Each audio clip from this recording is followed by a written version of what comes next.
What if the silence around you is not empty? What if every shadow hides a secret, and every breath you hear is not your own? Tonight, you will step into a world where grief and fear collide. And the truth waiting in the darkness will shake you to your core. Silent truth, a heart-touching reality. The dim light from an old bulb cast a pale glow on the cracked wall. The wind slipped through the wooden window, echoing in the silence. The floorboards creaked with every cautious step, a musty smell mixed with layers of dust clinging to the curtains. Her heart pounded as if it wanted to burst from her chest. Sweat trickled down her temple as she moved deeper inside. Her hand reached for a tightly shut door. A cold chill ran across her fingertips. A faint sound, like a chair dragging, whispered from the next room. She snapped her head around, but only saw a shadow stretching across the wall. Her breath grew uneven. The feeling of unseen eyes watching her tightened the air. The light flickered once, then vanished into total darkness. In that silence, slow footsteps began to approach. The footsteps grew heavier, each step pressed against the silence, slow, deliberate, unhurried. Her throat tightened, as though invisible fingers wrapped around her breath. She froze in place, her body unwilling to obey her desperate thoughts. Her ears strained, listening. The sound was clear, someone was moving closer. Not stumbling, not rushing, but calm, steady, measured. The kind of footsteps that belonged to someone who already knew she was there.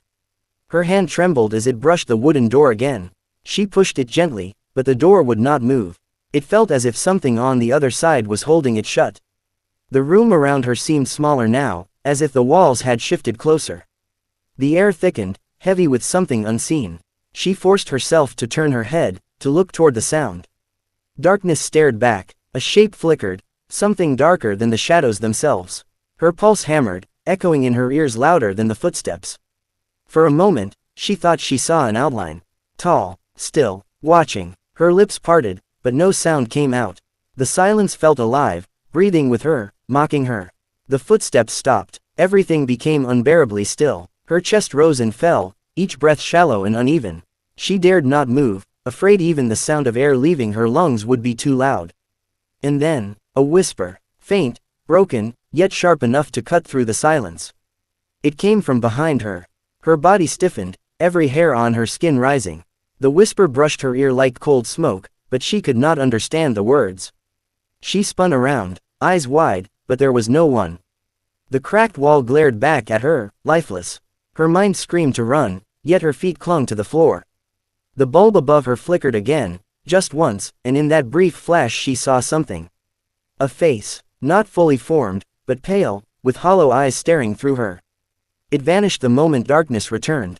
Her breath came out in a sharp gasp. Her legs finally moved, stumbling back toward the opposite wall. The old curtains swayed though the air was still. The scent in the room shifted. What was once musty and stale now carried something metallic, sharp, and suffocating.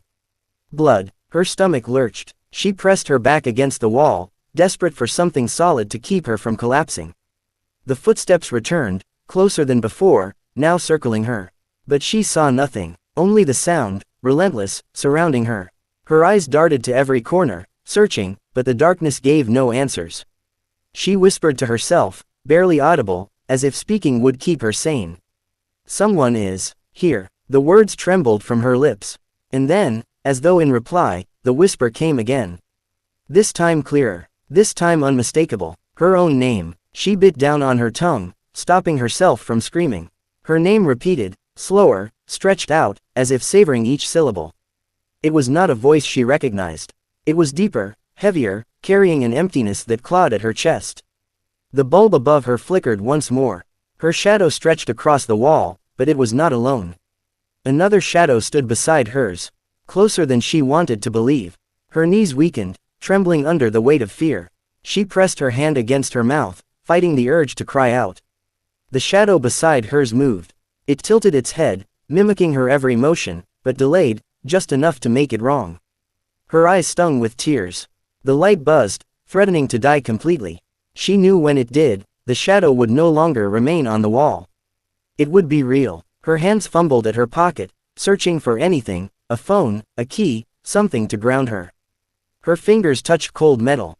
She pulled it out, a small locket, one she had carried for years, a memory of someone she had lost. The moment she clutched it, the whisper stopped. The footsteps ceased. The silence returned, but this time it felt different.